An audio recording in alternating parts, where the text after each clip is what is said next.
وفاقی وزیر داخلہ محسن نقوی نے کہا ہے کہ چینی سرمایہ کار پاکستان کی تعمیر و ترقی میں اہم کردار ادا کر رہے ہیں۔ چینی سرمایہ کاروں کو ہر سطح پر سہولتیں مہیا کی جائیں گی، چاہتے ہیں کہ پاکستان میں زیادہ سے زیادہ چینی سرمایہ کاری کریں۔ وفاقی وزیر داخلہ محسن نقوی کراچی میں چینی قونصلیٹ پہنچے۔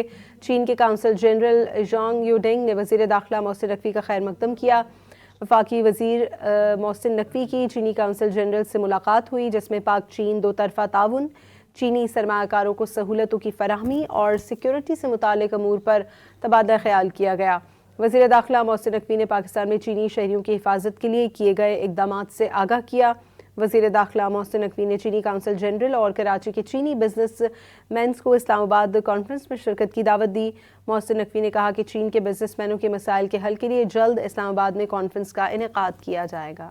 وفاقی وزیر داخلہ محسن نقوی نے کہا ہے کہ چینی سرمایہ کار پاکستان کی تعمیر و ترقی میں اہم کردار ادا کر رہے ہیں۔ چینی سرمایہ کاروں کو ہر سطح پر سہولتیں مہیا کی جائیں گی، چاہتے ہیں کہ پاکستان میں زیادہ سے زیادہ چینی سرمایہ کاری کریں۔ وفاقی وزیر داخلہ محسن نقوی کراچی میں چینی قونصلیٹ پہنچے۔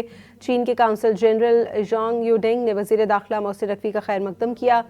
وفاقی وزیر محسن نقوی کی چینی قونصل جنرل سے ملاقات ہوئی، جس میں پاک چین دو طرفہ تعاون، چینی سرمایہ کاروں کو سہولتوں کی فراہمی اور سیکیورٹی سے متعلق امور پر تبادلہ خیال کیا گیا۔ وزیر داخلہ محسن نقوی نے پاکستان میں چینی شہریوں کی حفاظت کے لیے کیے گئے اقدامات سے آگاہ کیا۔ وزیر داخلہ محسن نقوی نے چینی قونصل جنرل اور کراچی کے چینی بزنس مینز کو اسلام آباد کانفرنس میں شرکت کی دعوت دی۔ محسن نقوی نے کہا کہ چین کے بزنس مینوں کے مسائل کے حل کے لیے جلد اسلام آباد میں کانفرنس کا انعقاد کیا جائے گا۔